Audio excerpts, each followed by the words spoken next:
Welcome to another installment of Survive and Thrive. I'm your host, Bill Fulton, and today we're going to take a look at Burning Man. We already did a short post just with some emergency information for some folks that are out there, but I kind of wanted to get into exactly what Burning Man is supposed to be, what it says about our current society, and what we can do about things like this. So, Burning Man is supposed to be this earth-friendly, ecological, environmental thing, getting closer to the earth, I guess. But what it is in reality is a huge amount of carbon being released into the atmosphere, a waste of resources, and the destruction of a lot of natural resources. It's done in a dry lake bed out in Nevada, and, not so dry right now. As we get further into climate change, we know that we're going to have a lot of unexpected weather events. And this year in particular, we've had a lot of unexpected weather events in that area. The amount of flash flooding and rain that has occurred in the desert this year in the southwestern United States is going to be record-breaking by the time we're done, and has already broken records in many places.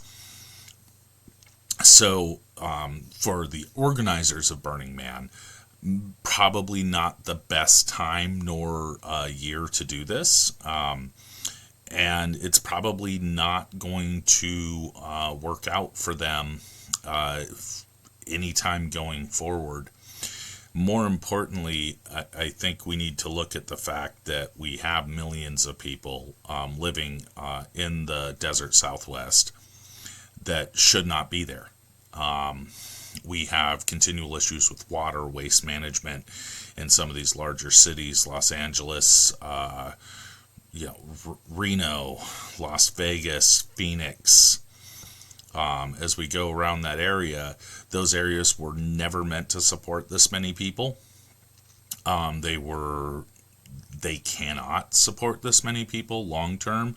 If we look at the water wars that are already going on the Colorado River, between states and municipalities and water rights owners and agriculture, that area, even now, is almost unlivable.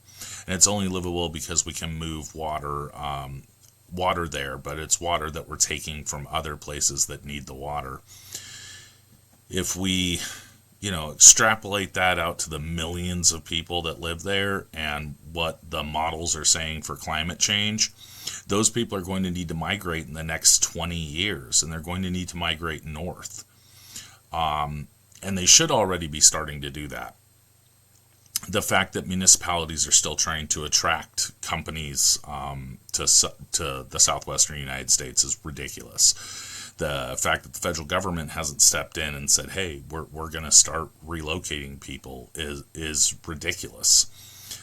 But back to Burning Man in particular, setting up a small city for a temporary amount of time in the middle of a dry lake bed with 70,000 people in attendance is about the most wasteful thing that we can possibly do. It does nothing, and I mean nothing, for climate change or the earth. And right now it's got 60 some odd thousand people in a lot of danger. Dry lake beds are dry lake beds because they don't get much water. When they do get water, they literally turn into lake beds. And, we have essentially 60,000 people stuck in a bowl, and there's no way to get them out. And it's concerning. when we talk to a lot of the people that attend this event, they definitely were not prepared for this. There are things that could have been done. There could be boardwalks that are built and brought in. There's all sorts of things they could have done to mitigate this. And just imagine the amount of wasted resources that go to things like this. Those resources could have been used to start small farms. They could have been used to, build homes. They could have been used for all sorts of things, but instead we're spending hundreds of millions of dollars to go out in the desert and leave trash and burn shit. It's more of, us looking at what we're saying versus what we're doing, which I see often in the climate debates. A lot of the times we will absolutely get on board and make sure that we've got those recycling programs, and make sure that, we're buying green and taking our reusable bags to the grocery store, or buying our Tesla, or doing all these other things that are essentially easy things to do that make us feel better, but don't actually help the environment at all in the least bit. And then we're going to turn around, because, well, we're environmentalists when it's convenient for us. And then we're going to turn around and go to something like Burning Man and try to act like we're doing it, to be more environmentalists and get closer to the earth. No, you're not. You're doing it to go to a party. That's all that you're doing. And you're wasting so much to go to that party, and you're releasing so many greenhouse gases into the atmosphere. It verges on just being ridiculous. And it doesn't matter how you justify it to yourself. It is what it is. And it's absolutely ridiculous. I don't really feel much compassion for the folks that went out there. I wish you hadn't. I wish you had gone out there prepared to deal with the weather that's known to happen in that area. I wish the event organizers had prepared for that. But there's not much compassion left for this. I'm watching these videos and seeing what people are saying online, and come on, guys, this wasn't optional. This is you going to a party, and you put yourselves in a dangerous situation, and this is the end result of being in a dangerous situation and not prepared for it. So, I think the main point here is that maybe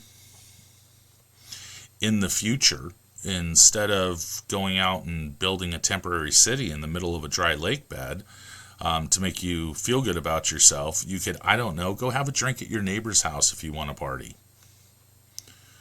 Walk next door. Start a garden if you want to get in touch with the earth. Invest in small farms. But the folks trying to say that there's some type of angle where this is good for the earth and ecologically sound, I mean, come on. It's important that we recognize that this is just going to get worse in the future.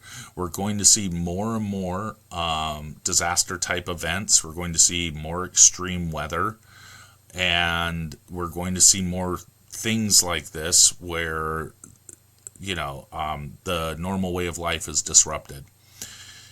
And we need to stop and really, really think about, what positions are we putting ourselves in?